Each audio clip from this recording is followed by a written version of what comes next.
পৃথিবীর কোন নবী রাসূলকেও আল্লাহ রাব্বুল আলামিন হিদায়াতের মালিক বানাননি। নবী রাসূলগণ যদি হিদায়াতের মালিক হতেন তাহলে নবী ইব্রাহিম আলাইহিস সালাতু ওয়াস সালামের পিতা আযর মুশরিক অবস্থায় দুনিয়া থেকে বিদায় হতেন না। নবী রাসূলগণ যদি হিদায়াতের মালিক হতেন, মাধ্যম না হয়ে মালিক যদি তারা হয়ে যেতেন, লূত আলাইহিস সালাতু ওয়াস সালামের প্রিয়তমা স্ত্রী আল্লাহর গজবে ধ্বংসপ্রাপ্ত হয়ে দুনিয়া থেকে বিদায় নিতেন না। হিদায়াতের মালিকানা যদি নবীগণের হাতেই হতো, দু জাহানের বাদশাহ ইমামুল মুরসালিন রাহমাতুল লিল আলামিন খাতামুল আম্বিয়া নবিয়ুনা মুহাম্মদুর রাসূলুল্লাহ সাল্লাল্লাহু আলাইহি ওয়াসাল্লাম তার কলিজার টুকরা চাচা আবু তালেব তিনি ঈমান হারা হয়ে দুনিয়া থেকে বিদায় নিতেন না। ঠিক কিনা বলেন? তিনি যখন ঈমান হারা হয়ে দুনিয়া থেকে বিদায় নিলেন, নবী করিম সাল্লাল্লাহু আলাইহি ওয়াসাল্লাম অনেক আঘাত প্রাপ্ত হলেন, ক্ষত বিক্ষত হলেন। আল্লাহর হাবিব এত বেশি কান্নাকাটি করলেন, আল্লাহ পাক কোরআন মাজিদের মধ্যে আয়াত নাজিল করে নবী করিম সাল্লাল্লাহু আলাইহি ওয়াসাল্লামের সামনে বিষয়টি পরিষ্কার করে জানিয়ে দিলেন, হে নবী, ইন্নাকা লা তাহদি মান আহবাবতা, যাকে খুশি তাকেই আপনি হেদায়েত দিবেন এটা আপনি পারবেন না, এটার মালিক আপনি নন। ওয়ালাকিন্নাল্লাহা ইয়াহদি মান ইয়াশা, আমি আল্লাহ যাকে খুশি তাকে হেদায়েত দান করতে পারি। আপনারা এক বাক্যে জবাব দেবেন, হেদায়েত দেওয়ার মালিক আল্লাহ। যদিও আফসোস এবং পরিতাপের সাথে আমরা লক্ষ্য করছি এই উপমহাদেশে বিভিন্ন দরবার থেকে শুধুমাত্র হেদায়েত বিক্রি হচ্ছে না, বিভিন্ন দরবার থেকে ঘোষণা দিয়ে জান্নাতের টিকিট বিক্রি হচ্ছে। এমনও কথা বলতে শোনা যাচ্ছে, আমাদের কাছে তার রেকর্ডও আছে, ভিডিও রেকর্ড আছে। বড় দরবার বাংলাদেশের, লক্ষ লক্ষ মুরিদ আছে, মাইকের সামনে বক্তা সাহেব বলছে এই দরবারের মুরিদ হয়ে যদি কেউ মারা যায়, কবরে সওয়াল জবাব করার জন্য ফেরেশতাও আসবে না। এমন বিভ্রান্তমূলক কথাবার্তা তারা বলেন। শুধু তাই নয়, তারা এ কথাও বলেন যে পীররা মরেন না, ওরা জিন্দা থাকে। অথচ আহলুস সুন্নাহ ওয়াল জামাতের আকীদা হচ্ছে আল আম্বিয়া ও আহইয়াউন ফি কুবুরিহিম ইউসাল্লুন, নবীগণ তাদের কবরে সশরীরে জীবিত, নবীরা কবরের মধ্যে কিয়ামত পর্যন্ত নামাজরত অবস্থায় থাকবেন। এটা আহলুস সুন্নাহ ওয়াল জামাতের আকীদা। আহলুস সুন্নাহ ওয়াল জামাত সহ গোটা পৃথিবীর মুসলিম উম্মার আরেকটা আকীদা বিশ্বাস হচ্ছে শহীদগণ মারা যান না। ওয়ালা তাকুলু লিমান ইউকতালু ফি সাবিলিল্লাহি আমওয়াত, যারা আমার রাস্তায় যারা জীবন দিয়েছে তাদেরকে তোমরা মৃত বলো না, বাল আহইয়াউ ওয়ালাকিন লা তাশউরুন, তোমরা উপলব্ধি করতে পারো না ওরা জীবিত। চিল্লায় কোন সুবহানাল্লাহ। কোরআন মাজিদের শহীদদের ব্যাপারে আরেকটা পরিষ্কার বক্তব্য আছে, ওয়ালা তাহসাবান্নাল্লাযীনা কুতিলু ফি সাবিলিল্লাহি আমওয়াতা বাল আহইয়াউন ইনদা রাব্বিহিম ইউরযাকুন, তোমরা আমি আল্লাহর পথে যারা জীবন দিয়েছে তাদেরকে মৃত্যুবরণ করেছে এটা তোমরা ধারণাও করো না। বাল আহইয়াউন, বরং ওরা জীবিত, ইনদা রাব্বিহিম ইউরযাকুন, তাদের রব আমি আল্লাহর পক্ষ থেকে ওদেরকে রিজিক খাইয়ে বাঁচিয়ে রাখা হয়। আল্লাহু আকবার বলেন। হাদিস থেকে, কোরআনে কারীমের আয়াত থেকে দুটা বিষয় আমাদের সামনে পরিষ্কার হয়েছে। এক হচ্ছে আম্বিয়া আলাইহিমুস সালাতু ওয়াস সালামগণ কবরে জীবিত। এখন প্রশ্ন হলো তারা তাহলে দুনিয়া থেকে মারা গেলেন কি করে?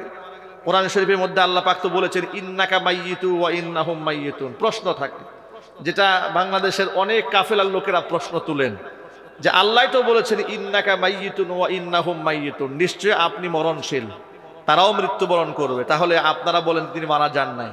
এ কথার ব্যাখ্যা হচ্ছে মানুষ হিসেবে দুনিয়া থেকে তাদের ইন্তেকাল হয়েছে, কিন্তু আল্লাহ রাব্বুল আলামিন নবীদের মর্যাদা এবং তাদেরকে বিশেষ মর্যাদায় আপন কুদরতি ব্যবস্থাপনায় তাদেরকে সশরীরে কবরে জীবিত রেখেছেন। তার বড় প্রমাণ আল্লাহর হাবিব সাল্লাল্লাহু আলাইহি ওয়াসাল্লাম তিনি মিরাজের ঘটনার বর্ণনা যখন সাহাবায়ে কিরামের সামনে উপস্থাপন করলেন, আল্লাহর হাবিব বলেন, মসজিদে আকসার পানে যখন আমি হাজির হয়ে গেলাম, অসংখ্য নবী রাসূলের সাথে আমার দেখা হয়েছে। আল্লাহ নবী সাল্লাল্লাহু আলাইহি সাল্লাম বলেছেন, আমি ওই মুহূর্তে আমার ভাই মুসা কালিমুল্লাহকে তার কবরে নামাজরত অবস্থায় দেখতে পেয়েছি। নবীজি বলেছেন, আমি যদি এই মুহূর্তে মসজিদ আকসার সামনে থাকতাম, তোমাদেরকে সেই জায়গাটা চিহ্নিত করে আমরা দেখাতে পারতাম যে কোথায় নবী মুসা কালিমুল্লাহ সিজদায় পড়ে আছেন। চিৎকার দিয়ে এখন আল্লাহু আকবার। বিশুদ্ধ হাদিস দ্বারা প্রমাণিত নবী মুসা কালিমুল্লাহ তার কবরের মধ্যে সিজদায় পড়ে আছেন। এই স্বীকৃতি নবী করিম সাল্লাল্লাহু আলাইহি সাল্লাম দান করেছেন। নবী মুসা কালিমুল্লাহর মতো নবী কবরের মধ্যে জীবিত থাকেন। আর আমার আপনার নবীর ব্যাপারে বাংলাদেশের জনৈক শায়েখ বলেছে তিনি নাকি নাউজুবিল্লাহি মিন যালিক, পচে গলে নাকি হাড্ডি সার হয়ে গেছে। ঘৃণার সাথে বলেন নাউজুবিল্লাহ। তাহলে আমাদের সামনে দুটি বিষয় পরিষ্কার হয়েছে। দুনিয়া থেকে স্বাভাবিক মৃত্যুবরণ করার পরে মর্যাদাগত কারণে দুই শ্রেণীর মানুষ কবরে আল্লাহ পাক জীবিত রেখে দিয়েছেন। এক হচ্ছে শহীদগণ, আর এক হচ্ছে আম্বিয়া আলাইহিমুস সালাতুস সালাম। এই দুই শ্রেণীর মানুষ ছাড়া কবরে আর কেউ জীবিত থাকে না। যত বড় পীর হোক, যত বড় দরবেশ হোক, যত বড় আল্লামাই হোক না কেন। যদিও ভণ্ড পীররা গান বানিয়েছে, বাবা মরে নাই রে, আছে না নাই বলে। এই গানটা ওরা কেন বানিয়েছে বলি আপনাদেরকে। এই গান যদি ওরা না বলে তাহলে তো আপনি কবরে টাকা দেবেন না। কথা বলতে হবে তো। ওরা আরেকটা কথা বলে যে বাবা মরার আগে গরিব ছিলেন, মরার পরে বাবা ধনী হয়ে গেছে। এর মানে হচ্ছে বাবা একেবারে খাজানা খুলে বসে আছে, তুমি যাবে আর তোমার মনের সব আশা পূরণ করে ফেলবে। আপনারা বছর খানেক আগে দেখেছেন বাংলাদেশের এক কুখ্যাত ভণ্ড বক্তা, মাজার পূজারী বক্তা, মাজারের ডিলারশিপ নিয়ে বিভিন্ন ওয়াজ মাহফিল করে। এক ওয়াজের মঞ্চে গিয়া বলেছে আল্লাহর ধন রসুলকে দিয়া গেলেন আল্লাহ গায়েব হইয়া। রসুলের ধন খাজাকে দিয়া। নবী করিম সাল্লাল্লাহু আলাইহি সাল্লাম সম্পর্কে বলছেন যে রসুলের ধন খাজাকে দিয়েছে, আর খাজা রসুলের ধন নিয়ে শুয়ে আছেন আজমিরে। কেউ ফিরে না খালি হাতে বাবা তোমার দরবারে। চিৎকার দিয়ে এখন নাউজুবিল্লাহ। আল্লাহর ধন রসুলকে দিয়া আল্লাহ নাকি গায়েব হয়ে গেছে। রসুলের ধন খাজারে দিয়া রসুল ধন থেকে নিষ্কৃতি পেয়ে গেছে। সব মালামাল নিয়ে এবার খাজা সাহেব কবরে শুয়ে আছে। মানে উনি আর খালি হন নাই। কথা বুঝতে পেরেছেন? মানে আল্লাহর ধন রসুলকে দিয়ে ফেলেছে, মানে এটা ভাগাভাগি হয়ে গেছে। নাউজুবিল্লাহ বলবেন না? এবার রসুলের ধন খাজা পাইয়া শুয়ে আছেন আজমিরে। মানে রসুলের ধনটা খাজা পেয়ে গেছে, উনি আজমিরে শুয়ে আছে, কিন্তু উনার ধনটা আর কেউ পায় নাই।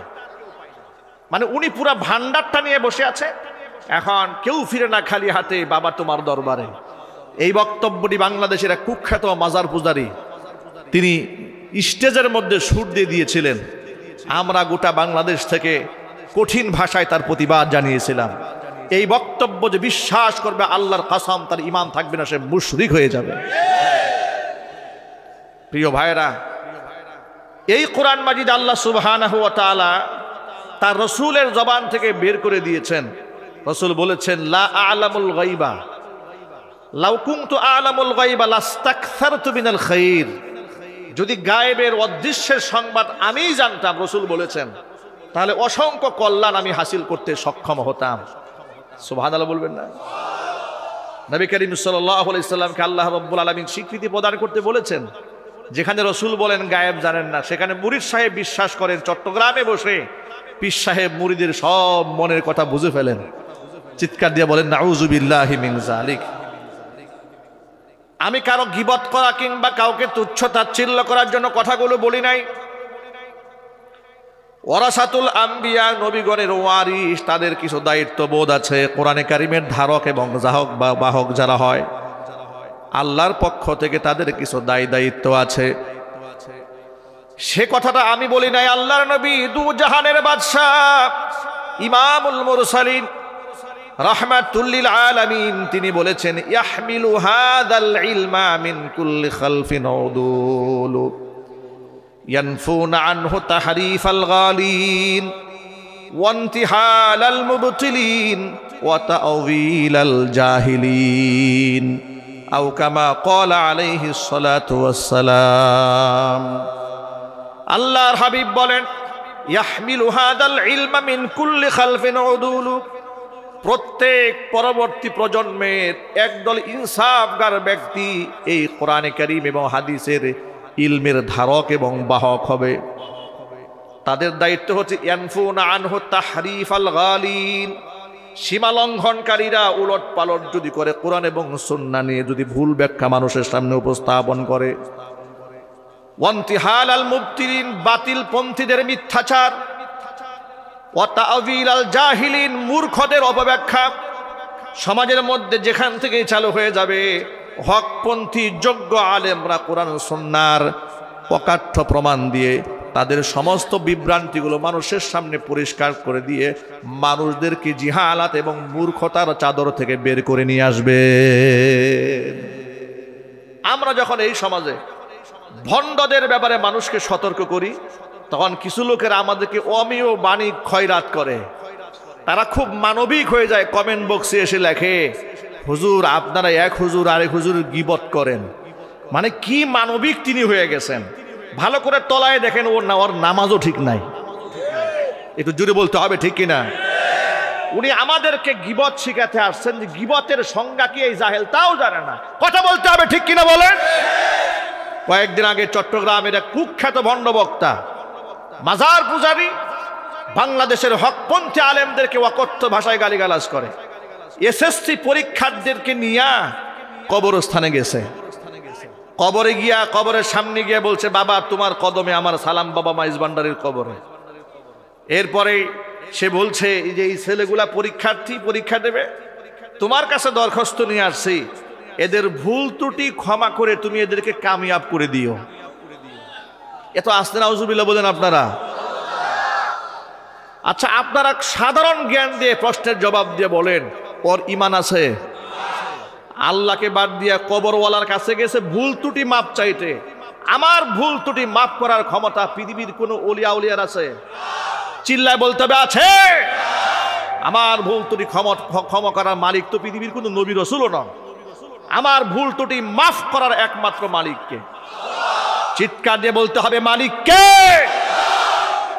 আমরা যখন এই জাহেল বক্তার মূর্খতা, তার এই শিরকি কর্মকাণ্ডের বিরুদ্ধে বলিষ্ঠ কণ্ঠে প্রতিবাদ জানিয়েছি, কিছু নসিহত খয়রাতকারী ভিক্ষুকেরা আমাদের কমেন্ট বক্সে লিখেছে, হুজুর আপনারা এক হুজুর হয়ে আরেক হুজুরের গীবত চর্চা করেন।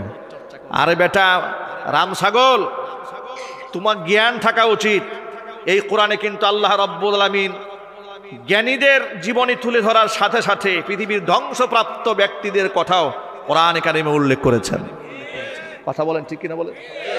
ফেরাউনের কথা কোরআনে নাই? একটু জোরে বলতে হবে।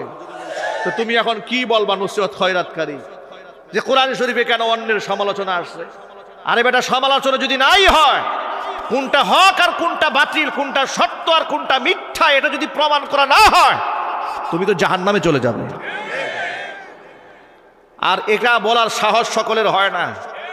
সবসময় মনে রাখবেন, সৎ কাজের আদেশ দেওয়া খুব সহজ কাজ, কিন্তু অন্যায় থেকে নিষেধ করা, বাধা প্রদান করা আর অন্যায়ের বিরুদ্ধে বলিষ্ঠ কণ্ঠ উচ্চারণ করা, এটা ছোটখাটো ইমানের প্রয়োজন না, এটা টাটকা ইমানের প্রয়োজন। দেখেন না বাংলাদেশে কত মোল্লা মৌলবী আছে এমন, বাতিলদের দৃষ্টিতে তারা আধ্যাত্মিক হুজুর, নাস্তিকদের কাছেও তারা বড় হুজুর আল্লামা। কারণ কি জানেন? মহিলাদের সাথে ঠেলা ঠেলি ধাক্কা ধাক্কি করে ওরা মুনাজাত ধরে। এই মৌলবী নাই বাংলাদেশে? শুধু তাই কি, মূর্তি বানিয়েছে, মূর্তি বানিয়ে মূর্তি উদ্বোধন করে হুজুরে দিয়া, দুয়ার মাধ্যমে। শুধু কি তাই, সিনেমা নির্মাণ করা হয়েছে, সিনেমা উদ্বোধনে হুজুরকে দাওয়াত দেওয়া হয়েছে দোয়া করে যেন সিনেমাটা ভালো রেজাল্ট করে।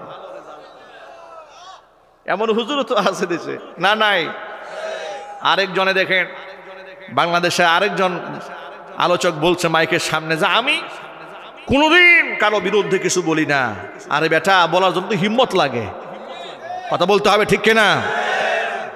অনেক সুবিধাবাদী আছে, জনপ্রিয়তা ঠিক রাখার জন্য চোখের সামনে অন্যায় দেখে অন্যায় বলে না। তারা মনে মনে চিন্তা করে তারও তো ফ্যান ফলোয়ার আছে, যদি আমি বলি এই মানুষগুলো আমার প্রতি ক্ষিপ্ত হয়ে যাবে, এই একটা কারণ। আরেকটা কথা চিন্তা করে, আমি যদি আজকে প্রতিবাদ জানাই, আমার তো পেট এবং পিঠটাও ঠিক রাখতে হবে, এই চিন্তা করে হক কথা বলে না। কিন্তু হক কথা না বলাটাকে উনি পুঁজি বানিয়ে একেবারে খুব মানবতার আদর্শ সৈনিক হিসেবে মাইকের সামনে এসে বলে, আমি কারো বিরুদ্ধে কিছু বলি না। আরে বেটা, তুমি কারো বিরুদ্ধে বলো না কেন? এই আদর্শ তোমারে কে শিখিয়েছে কারো বিরুদ্ধে না বলার? ইসলাম বলে দিয়েছে, কোরআন বলেছে, আল্লাহ রাসূল সাল্লাল্লাহু আলাইহি ওয়াসাল্লাম বলেছেন। আল্লাহর হাবিব যেখানে বলে দিয়েছেন, মান রাআ মিনকুম মুনকারান, তোমাদের কেউ যদি অন্যায় দেখো, ফালিয়ুগাইয়িরহু বিয়াদি, হাত দিয়ে প্রতিবাদ জানাও, বন্ধ করে দাও। যদি হাত দিয়ে করতে না পারো, ফাবিলিসানিহি, জবান দিয়ে করো। তাও যদি করতে না পারো, ফাবিকালবিহি, অন্তর দিয়ে এই কাজটাকে ধ্বংস করার জন্য ফিকির আটো। অন্তরের মধ্যে যদি জ্বালা যন্ত্রণা না শুরু হয়ে যায়, নবীজি বলেন ওয়াদালিকা আদআফুল ঈমান, এটা হচ্ছে একেবারে দুর্বলতম ঈমান। ওয়ালাইসা ওয়ারা যালিকা হাব্বাতু খারদালিম মিনাল ঈমান, এরপরে ঈমানের আর সরিষা দানাও বাকি থাকে না।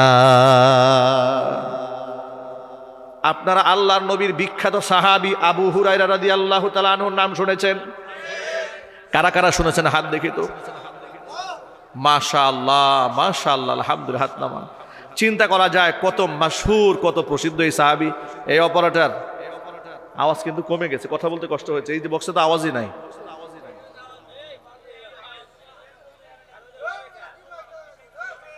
এই বক্সে কি আওয়াজ হয়? এই দেখছেন অবস্থা, বক্সে যে আওয়াজ হচ্ছে না, এটা আমি টের পাচ্ছি এখান থেকে। আপনাদের রেসপন্সিবিলিটি আমাকে বলে দিচ্ছে যে আপনারা আওয়াজটা স্পষ্ট শুনতে পাচ্ছেন না।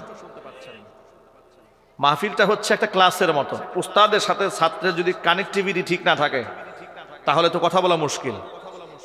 আমি এখান থেকে কথা বলবো, আপনাদের রেসপন্স একেবারে স্পষ্ট থাকতে হবে, কথা বলতে হবে, ঠিক কিনা? আমরা কোরআনের ক্লাসে আজকে বসছি, আজকে আমরা তিক্ত কিছু বাস্তবতা কোরআন থেকে শিখে যাব ইনশাআল্লাহ। নাকি ভয় পেয়ে আগেই পালাই যাবেন? আমার বয়ানে বসতে গেলে একটু সাহস নিয়ে বসতে হবে ইনশাআল্লাহ। বলেন, এই সাহস কি আপনাদের আছে? কার কার সাহস আছে হাত দেখি আমি।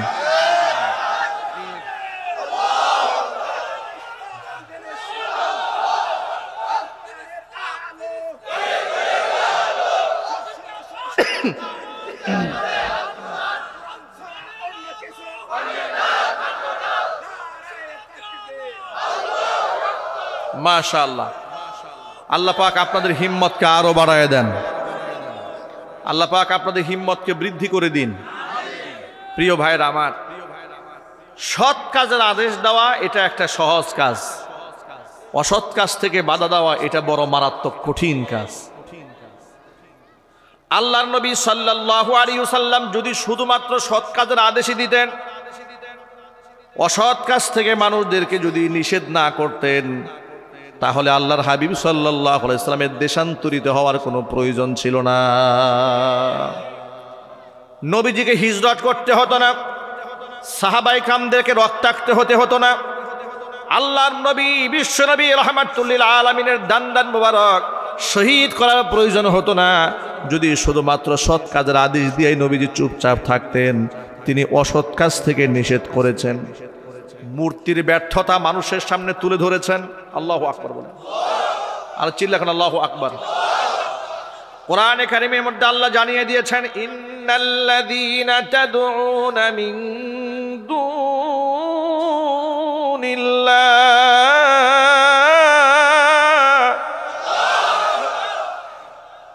লান ইয়াখলুকু যুবাবান ওয়ালাউ ইজতামাউ লা। আল্লাহ পাক বলেন, ইন্নাল্লাযীনা তাদউনা মিন দুনিল্লাহ, আল্লাহকে বাদ দিয়ে তোমরা যাদেরকে ডাকো, যেই প্রতিমাদের পূজা তোমরা করো, অর্চনা করো, লা ইয়াখলুকু যুবাবা ওয়ালা ইজতামাউ লা, সমস্ত দেবতাগুলো একত্রিত হয়ে একটা মাছি পর্যন্ত তারা সৃষ্টি করতে সক্ষম হবে না। ওয়া ইয়াসলুবুহুমুদ যুবাবু শাইআন, যদি তাদের সামনে থেকে মাছি যদি কোনো খাবার ছিনিয়েও নেয়, এতগুলো হাত দিয়া, একটা হাত দিয়েও, এতগুলো হাত থাকতেও একটা হাত দিয়েও মাছির কাছ থেকে সামান্য খাবার তারা রক্ষাও করতে সক্ষম হবে না। কোরআনে লেখা আছে না নাই? আরো জোরে বলেন। শুধু কি তাই, ইব্রাহিম আলাইহিস সালাতুস সালামের পুরা ডিটেইলস ঘটনা কোরআনে কারীম আল্লাহ পাক তুলে ধরলেন। নবী হয়ে তিনি মূর্তির অসারতা নিজের বাবা, নিজের মা, আত্মীয় স্বজন সকলের সামনে তুলে ধরেছেন, কিন্তু মূর্তির ব্যর্থতা তিনি তাদেরকে বোঝাতে সক্ষম হন নাই। তারা বুঝেও না বুঝার ভান ধরে থাকলো। তখন তিনি একটা কৌশল অবলম্বন করলেন। আনুষ্ঠানিক একটা সময়ে সবাই চলে গেছে মেলায়, ইব্রাহিম আলাইহিস সালাতু ওয়াস সালাম মেলায় না গিয়ে তিনি গেলেন মন্দিরে। মন্দিরে গিয়া দেখলেন দেবতার সামনে প্রসাদের কোনো অভাব নাই। ঠিক কিনা বলেন? অনেক খাবার সামনে দেওয়া। ইব্রাহিম আলাইহিস সালাতু ওয়াস সালাম বললেন, আলা তাকুলুন, কি ব্যাপার দেবতারা, এত খাবার তোমাদেরকে মোহাব্বত করে লোকেরা দিয়েছে, খাও না কেন? আলা তাকুলুন, খাবার খাও না কেন?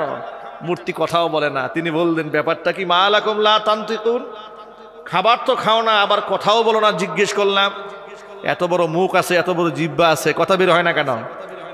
আল্লাহু আকবার বলেন। এগুলা কি বানানো গল্প না কোরআনে আছে? সুবহানাল্লাহ বলেন। যেখানে কোরআন মূর্তির অসারতা বর্ণনা করে মুসলমানদের, গোটা পৃথিবীর তাওহীদপন্থী মানুষদের আকীদা পরিষ্কার করে দিয়েছে, দেবতার কোনো ক্ষমতা নাই, সকল ক্ষমতার মালিককে। আর সেখানে আজকে মুসলমানের সন্তানেরা কি বলে জানেন? বলে মূর্তির সমালোচনা করতে নাই, কার মধ্যে কি আছে বলা যায় না। শুধু কি তাই, এটাই কি বলে ক্ষান্ত হয়েছে? গত দুর্গাপূজার সময় বাংলাদেশের প্রথম সারির এক কুখ্যাত মুসলমান, এক কুখ্যাত নেতা পূজা মণ্ডপে গিয়ে বলছে, মা দুর্গা ঘটকে চড়ে এসেছে, ঘটকে চড়ে বিদায় হয়ে গেছে।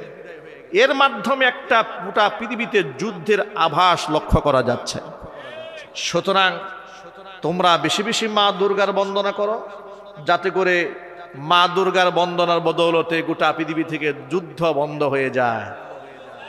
আচ্ছা, আপনারা একটু, এটা হচ্ছে একটা জেনারেল কোশ্চেন, একেবারেই সাধারণ একটা প্রশ্ন। ন্যূনতম ঈমান যদি কোনো মুসলমানের কলিজায় থাকে, এমন কটা মুসলমানের সন্তান বলতে পারে? চিৎকার দিয়ে বলেন, বলতে পারে? তারা আবার কি বলে জানেন? তারা বলে, আমরা হলাম ধর্ম নিরপেক্ষ। কবরে যখন প্রশ্ন করা হবে, আমার দীনুকা, তোর ধর্ম, কেউ বলবে আমার ধর্ম জিজ্ঞেস করে না, আমি নিরপেক্ষ ছিলাম। মায়ের একটাও মাটি দিতে পারবে না, কথা বলতে হবে। ঠিক কিনা বলেন? আপনারা বলেন তো, আমাদের ধর্মের নাম কি? আরো জোরে বলেন। এই পরিচয় দিতে আমাদের কোনো অসুবিধা আছে নাকি? আমরা আনন্দিত, আমরা বলছি আলহামদুলিল্লাহ। ভাইরা আমার, কোরআন কি বলে শোনেন। কোরআন মাজিদ বলল, ইব্রাহিম আলাইহিস সালাতু ওয়াস সালাম যখন মূর্তির সামনে দাঁড়ায় গেলেন, মূর্তিকে জিজ্ঞেস করছে, বেটা খাবার খাও না কেন, কথা বলে না। তিনি বললেন, মা লাকুম লা তানতিকুন, অন্তত পক্ষে বলো যে কেন খাবে না। যদি না খাও বলো যে একটু আগে খানা খেয়েছি, পেটটা ভরা আছে, একটু পরে খাবো। কিন্তু ব্যাখ্যা আমাকে আজকে বলতে হবে। যদি না বলো, আজকে কিন্তু আমি কুড়াল নিয়ে আসছি, কথা আজকে বের করে ছাড়বো। আল্লাহু আকবার বলেন। যে তোদের ব্যর্থতা আমি আমার জাতিকে বুঝাতে পারি নাই, তোরা যে কত বড় অথর্ব অকর্মণ্য, আজকে কুড়াল দিয়ে আমি ফয়সালা করব। খাবার কেন খাস না আগে বল। কোনো আওয়াজ নাই। সূরা আম্বিয়ার মধ্যে আল্লাহ পাক কি সুন্দর করে বলে দিলেন, ফাজআলাহুম জুযাদান ইল্লা কাবীরান লাহুম লাআল্লাহুম ইলাইহি ইয়ারজিউন।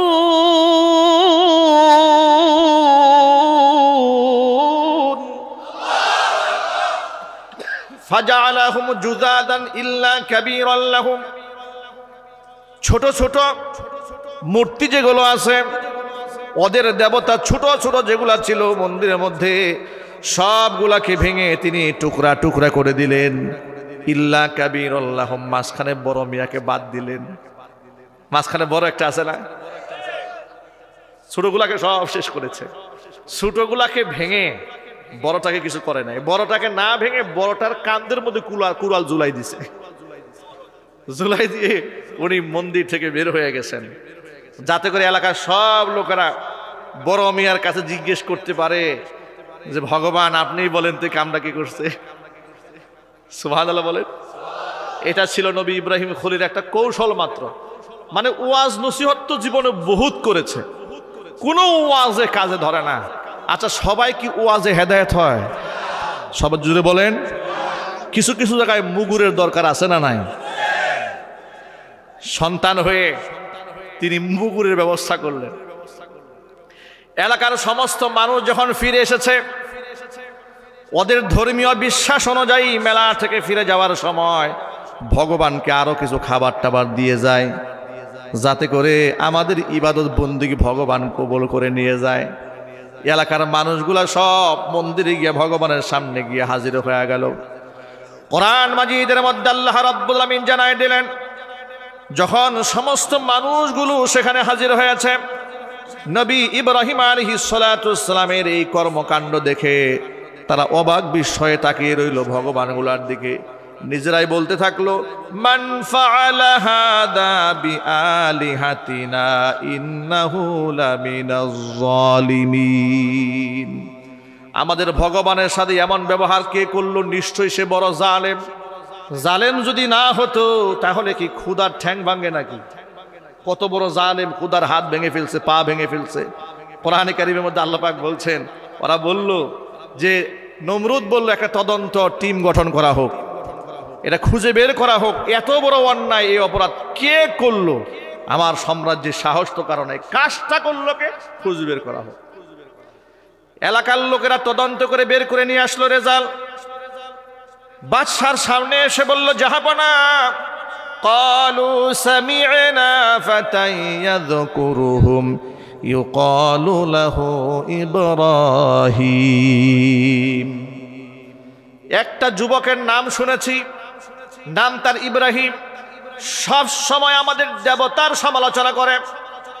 আমরা মোটামুটি নিশ্চিত দেবতাদের সাথে এই বেয়াদবি ইব্রাহিম ছাড়া আর কেউ করে নাই। জিজ্ঞেস করলো এই ইব্রাহিমটাকে, বলে আপনার মন্ত্রী আজরের ছেলে। তাই নাকি? মন্ত্রী বাহাদুরকে ডাকা হলো, আজর তোমার ছেলে? বলে কি বলবো জাহাপনা, ঘরের কথা তো বলা যায় না। এই ছেলেটা জন্মের পর থেকে এগুলো সমালোচনা করে। সুবহানাল্লাহ বলবেন না? আপনারা শুনে অবাক হবেন, গোটা পৃথিবীর নিজাম হচ্ছে শিশু বাচ্চারা বাপ মাদেরকে ফলো করে। বাবা মা যে কাজ করে বাচ্চারা সেই কাজটা করে। এমনকি আমি নিজে পরীক্ষিত, আপনিও পরীক্ষা করে দেখবেন যে আপনি যদি মাথায় টুপি দেন, আপনার ছেলেটা আপনার মাথায় টুপি নিয়ে মাথায় দেবে। আপনি ঘরে একটু সেজদায় পড়বেন তো আপনাকে দেখে আপনার বাচ্চা সেজদায় যাবে। কথা বলতে হবে, ঠিক কিনা? মাইকের আওয়াজ বাহিরে যাচ্ছে, অসংখ্য মা বোনেরা কথাগুলো শুনতে পাচ্ছেন। মা বোনদেরকে বলবো, বাচ্চাদেরকে টেলিভিশনের সামনে বসে রিমোট টিপার তালিম না দিয়ে ঘরের মধ্যে নামাজের তালিম দেন, আপনার ভাগ্য খুলে যাবে। আপনি বাচ্চাকে পাশে নিয়ে নামাজে দাঁড়ান, আপনি দেখবেন আপনার অজান্তে বাচ্চাকে ডাকার কোনো দরকার নাই। আপনি যা নামাজে দাঁড়িয়েছেন, আপনাকে দেখে দেখে বাচ্চা নামাজে দাঁড়িয়ে যাবে। আপনি রুকুতে যাবেন, বাচ্চা রুকুতে যাবে। আপনি সিজদায় যাবেন, বাচ্চাও সিজদায় যাবে। আপনি তাসবিহ পাঠ করবেন, সুবহান রাব্বিয়াল আলা, সুবহান রাব্বিয়াল আলা। আপনার বাচ্চা মুখে বলতে না পারলেও বিড়বিড় করে ঠুট নাড়াবে। কথা বলেন, ঠিক কিনা বলেন?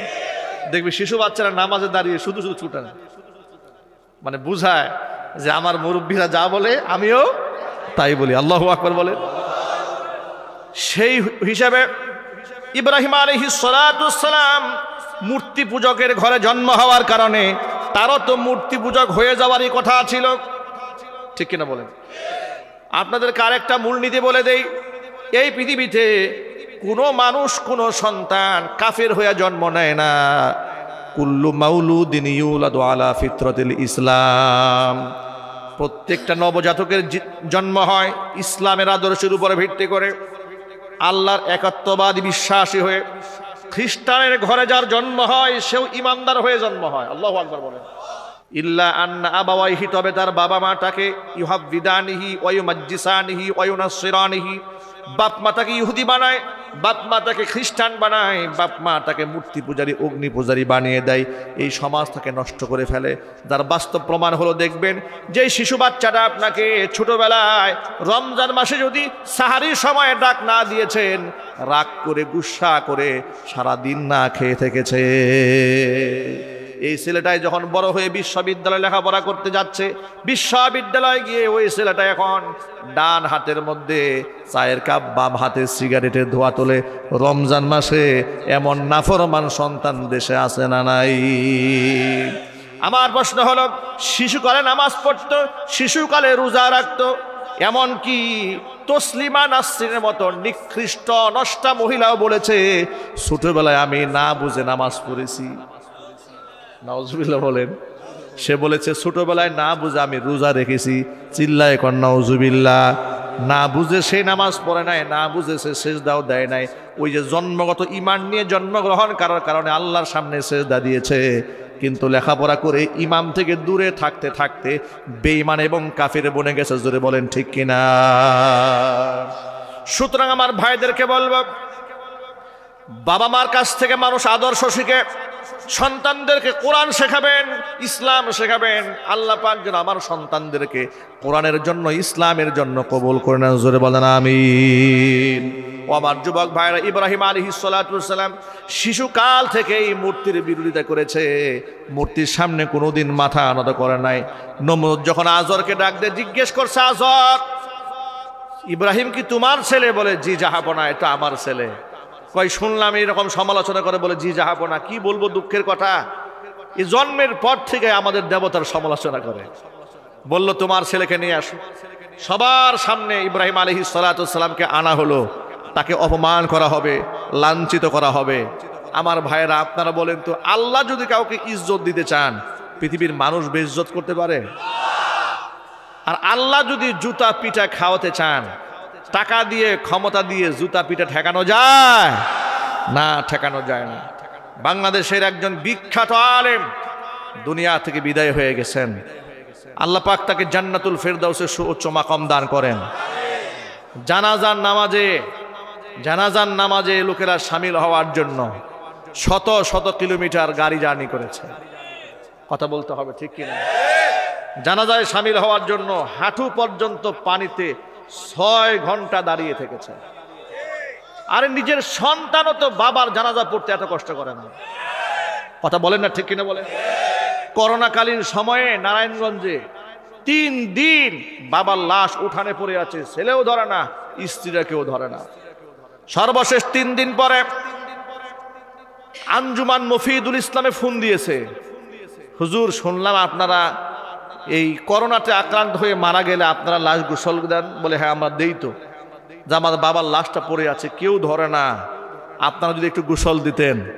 আলেম ওলামারা গিয়ে সে লাশ গ্রহণ করেছে, আলেমরা লাশ গোসল দিয়েছে, কাফন পরিয়েছে, জানাজার নামাজ পড়িয়ে সম্মানের সাথে কবরে মাদফুন করে দিয়েছে। জাতির শ্রেষ্ঠ সন্তান আলেমরা, এই জাতি যখনই কোনো ক্লান্তি লগ্নের সম্মুখীন হয়েছে, যখনই কোনো মুসিবতগ্রস্ত হয়েছে, জাতির শ্রেষ্ঠ সন্তানরা এই জাতির পাশে সবার আগে দাঁড়িয়েছে।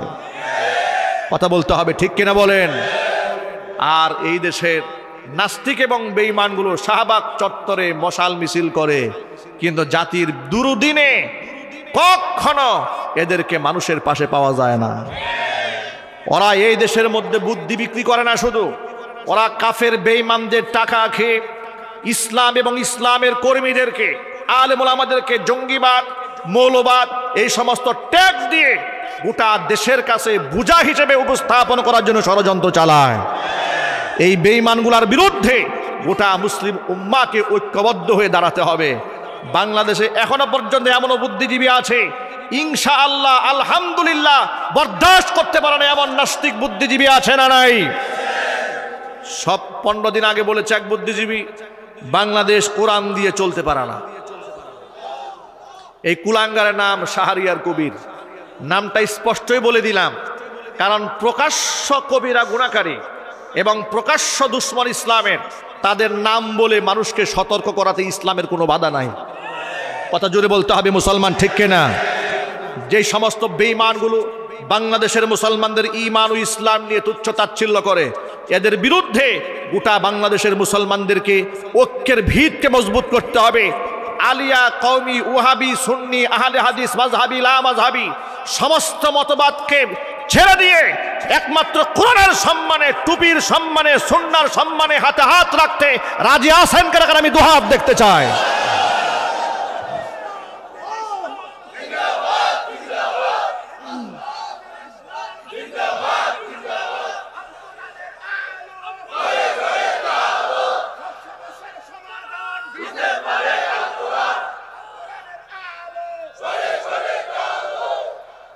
আমার যুবক ভাইরা, ভয় পাওয়ার কোনো কারণ নাই, ঘাবড়ে যাওয়ার কোনো কারণ নাই। নিশ্চয়ই বিজয় আল্লাহ পাক দেবেন, বলেন ইনশাআল্লাহ।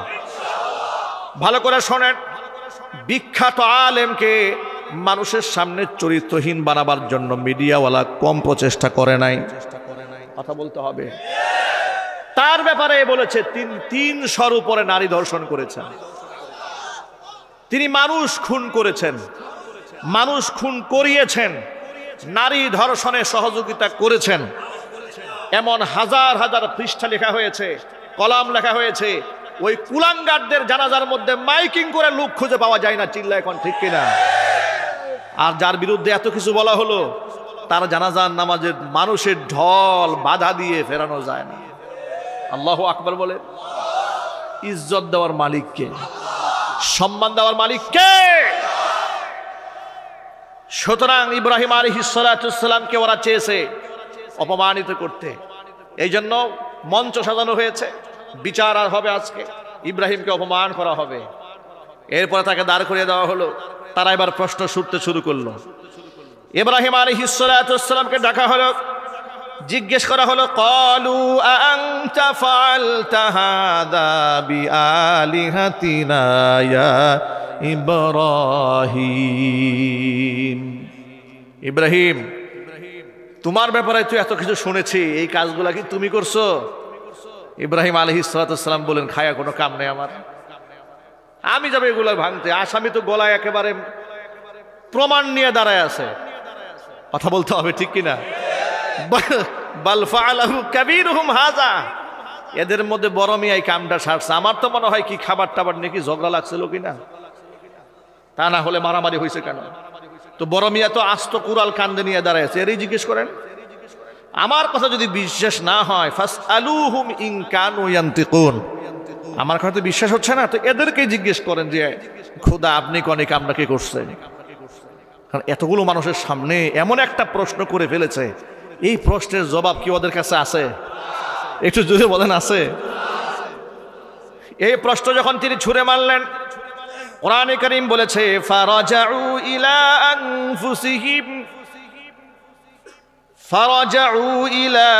আনফুসিহিম ফাকালু ইন্নাকুম আনতুমুয যালিমুন।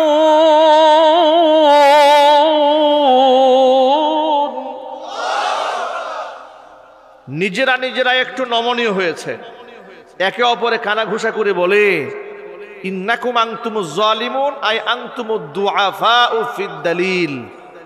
দলিল প্রমাণ পেশ করতে তো দেখা যায় তোমরাই দুর্বল, এমন কথা বলে ফেলেছে। এই প্রশ্নের জবাব তো তোমাদের কাছে নাই। এই বিচার করার বুদ্ধি দিছিল কে আমারে? নমরুদ খেপে গেছে যে এই বিচারের বুদ্ধি দিছিল কে? এখন তো ইজ্জত নিয়ে বাড়ি ফিরাই মুশকিল হয়ে গেছে। এত বড় বেইজ্জত, এতগুলো মানুষ আমরা বসে আছি, সম্মানিত ব্যক্তিবর্গ, আর ইব্রাহিম এক প্রশ্ন করে আমাদেরকে আটকাই দিছে। এটা কোনো কথা হলো নাকি? তখন একটু একেবারে খুব সুর, প্রথম তো খুব নরম, তাকে বেইজ্জত করবে, গালিগালাজ করবে, তাকে এমন শাস্তি দেওয়া হবে লাআল্লাহুম ইয়াশহাদুন। কোরআন বলেছে ওদের প্ল্যান ছিল সমস্ত মানুষের সামনে দৃষ্টান্ত হয়ে থাকবে ভগবানের গায়ে হাত দেওয়ার কারণে কত বড় শাস্তির সম্মুখীন হতে হয়, এটা প্ল্যান ছিল। এখন এমন এক প্রশ্ন করে বসেছে, এখন নিজেরা ইজ্জত নিয়ে বাড়ি ফেরা মুশকিল হয়ে গেছে। কণ্ঠের আওয়াজ নমনীয় করে তারা সুম্মা নুকিসু আলা রুউসিহিম, মানে তারা নিজেরা মাথা নত করলো। মাথা নত করে বলেছে, লাকাদ আলিমতা মা হাউলাই ইয়ানতিকুন। ইব্রাহিম বাবা, তুমি তো জানো এগুলো কথা বলতে পারে না। সুবহানাল্লাহ বলবেন না? মাত্র আব্বা ডাকা শুরু হয়েছে। কি ডাকা শুরু হয়েছে? বাবা ডাক শুরু হয়েছে। ইব্রাহিম আলাইহিস সালাতু ওয়াস সালাম এই পয়েন্টটাই তিনি খুঁজতেছিলেন যে তারা কি জবাবটা দেয়, আমি এরপরে কথা বলবো। যখন তারা বলল যে তিনি কথা বলতে পারেন না এরা, তখন তিনি পয়েন্ট পেয়ে গেলেন। তিনি বললেন, ক্বালা আফাতা'বুদুনা মিন দুনিল্লাহি মা লা ইয়ানফাউকুম শাইআন ওয়া লা ইয়াদুররুকুম। তোমরা কি তাহলে আল্লাহকে বাদ দিয়ে এমন দেবতার পূজা অর্চনা করো যারা তোমাদের ভালো মন্দ করার কোনো যোগ্যতায় রাখে না? উফফিল লাকুম ওয়ালিমা তা'বুদুনা মিন দুনিল্লাহ, ধিক্কার তোমাদের এবং তোমাদের ওই সমস্ত দেবদেবীদের যাদেরকে তোমরা আল্লাহকে বাদ দিয়ে অর্চনা করো। আফালা তাকিলুন, এতটুকুন জ্ঞান কি তোমাদের মাথার মধ্যে নাই? গিলু কি মাথায় নাই? নিজেরাই নিজেদেরকে রক্ষা করতে পারে না, নিজের উপর বিপদ আসলে যারা নিজেকেই সাহায্য করতে পারে না, ওই সমস্ত দেবদেবীরা তোমাদেরকে কেমনে সাহায্য করবে? আফালা তাকিলুন, একটুকে আকল বুদ্ধি হয় নাই? আল্লাহু আকবার বলেন। এরা যখন যুক্তিতে হেরে গেল, তর্কে যখন হেরে গেল, বাস্তবতায় হেরে গেল, পৃথিবীর সমস্ত স্বৈরাচারীদের একটা মূল মন্ত্র পৃথিবীতে আছে। সেই মূল মন্ত্র হলো যুক্তিতে, তর্কে, জ্ঞানে, বাস্তবতায়, সততায় যখন তারা হেরে যায়, পেশি শক্তি ব্যবহার করে। কথা বলতে হবে, ঠিক কিনা? আজকে বাংলার কারাগারে হক্কানি আলিম ওলামারা আছে না নাই? জোর আওয়াজে বলতে আছে না নাই? কি সে অপরাধ, কোন সে অপরাধ আল্লামা মামুনুল হকের মতো শাইখুল হাদিস, ইবনে শাইখুল হাদিস, একজন বুখারীর উস্তাদ, হাদিসের উস্তাদ, হাদিসের শিক্ষক, তিনি কি অপরাধ করেছেন? কোরআনের পক্ষেই তো কথা বলেছেন, ইসলামের পক্ষেই তো কথা বলেছেন, জালেমদের বিরুদ্ধেই তো কথা বলেছেন। কথা বলতে হবে, ঠিক কিনা বলেন? সুতরাং আমার ভাইয়েরা, সত্য কথা যখন উচ্চারণ করে হকপন্থীরা, পেশি শক্তি ব্যবহার করে জালেমরা তাদেরকে কণ্ঠরোধ করার জন্য চেষ্টা চালায়। কোরআন তার প্রমাণ। নমরুদ যখন যুক্তিতর্কে সব দিক থেকে হেরে গেল, তখন তারা পেশি শক্তি ব্যবহার করে বলছে, ক্বালু হাররিকুহু ওয়ানসুরু আলিহাতাকুম ইন কুনতুম ফাইলিন। ইব্রাহিমের সাথে কোনো যুক্তি চলবে না, তর্ক চলবে না, কোনো বিচার হবে না, এরে ধরো আর মারো। নাউজুবিল্লাহ বলবেন না? হাররিকুহু, এরে আগুন দিয়ে জ্বালায় মারো। ওয়ানসুরু আলিহাতাকুম, তোমাদের দেবতাদেরকে সাহায্য করো। ইন কুনতুম ফাইলিন, যদি তোমাদের কিছু করার থাকে তাহলে তোমরা এই কাজ করো। কি ব্যাপার অপারেটর ভাই?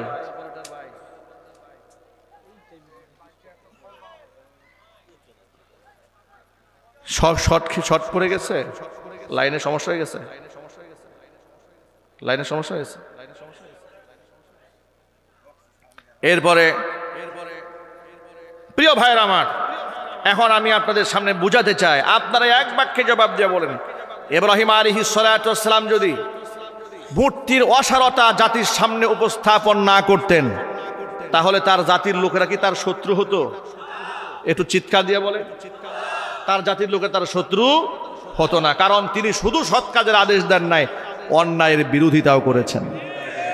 আল্লাহর নবী দু জাহানের বাদশা ইমামুল মুরসালিন রাহমাতুল লিল আলামিন শুধুমাত্র তাওহীদের দাওয়াত দিয়েই ক্ষান্ত হন নাই, তিনি অন্যায়ের বিরোধিতা করার কারণে অসংখ্য লোকেরা তার শত্রু হয়েছে। কোরআন মাজিদের মধ্যে আল্লাহ পাক মূলনীতি বলে দিয়েছেন, ওয়ালতাকুম মিনকুম উম্মাতুন ইয়াদউনা ইলাল খায়রি ওয়া ইয়া'মুরুনা বিল মা'রুফি ওয়া ইয়ানহাউনা আনিল মুনকার। তোমাদের ভেতরে এমন একদল লোক থাকতে হবে যারা মানুষকে সৎ কাজের আদেশ দিবে এবং অসৎ কাজ থেকে বাধা প্রদান করবে। ওয়া ইয়ানহাউনা আনিল মুনকার ওয়া উলাইকা হুমুল মুফলিহুন, এরাই হচ্ছে সফল কাম। জোরে কোন সুবহানাল্লাহ। লোকমান হাকিমের নাম আপনারা শুনেছেন? কারা কারা শুনেছেন? হাত দেখি এবার। লোকমান হাকিমের নাম কারা কারা শুনেছেন? মাশাআল্লাহ, হাত নামান। লোকমান হাকিম তার সন্তানকে অনেক নসিহত করেছেন। গুরুত্বপূর্ণ একটা অংশ হচ্ছে, ইয়া বুনাইয়া আকিমিস সালাতা ওয়া আমুর বিল মারুফি ওয়ানহা আনিল মুনকারি ওয়াসবির আলা মা আসাবাক ইন্না যালিকা মিন আজমিল উমুর। লোকমান হাকিম তার সন্তানকে ডেকে বলছে, ও বৎস, আকিমিস সালাহ, নামাজ কায়েম করো, ওয়ামুর বিল মারুফ, সৎ কাজের আদেশ দাও, অসৎ কাজ থেকে বাধা প্রদান করো।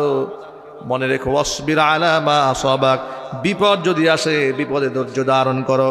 মুফাসসিরিনে কেরামরা লিখে দিয়েছেন, সৎ কাজের আদেশের পরে যখন তুমি অসৎ কাজ থেকে নিষেধ করতে যাবে, তোমার উপর বিপদ আসবে আসবে, তাই বলে ঘাবড়ে যাওয়ার কোনো কারণ নাই। ওয়াসবির আলা মা আসাবাক, বিপদ আসলে তুমি ধৈর্য ধারণ করবে। ইন্না যালিকা মিন আজমিল উমুর, আর এটা বড় সাহসী কাজ। কি কাজ জোরে বলেন? অসৎ কাজ থেকে নিষেধ করা, এই কাজটা কি কাজ? সাহসী কাজ। এই বক্তব্য কে দিয়েছেন জোরে বলেন তো? আল্লাহ পাক এই কোরআনে বলেছেন। সুতরাং প্রিয় ভাইরা আমার, সৎ কাজের আদেশ দেওয়ার পাশাপাশি অসৎ কাজ থেকে নিষেধও করতে হবে। শুধুমাত্র পিঠ আর পেটের পূজা করলে চলবে না, কোরআনের প্রচার এবং প্রসার ব্যাপক হারে চালিয়ে যেতে হবে। আজকে বাংলাদেশের অধিকাংশ মসজিদের এই মিম্বারগুলো আমানত হারিয়ে ফেলেছে। হক কথা আলেমরা অনেক সময় বলতে পারেন না, কথা বলতে হবে, ঠিক কিনা বলেন? সমাজের মধ্যে অশ্লীল গান বাজনা হয়, আলেমরা বাধা দিতে পারেন না। অশ্লীল গায়ে হলুদের নামে নোংরামো বেহায়াপনা চলে।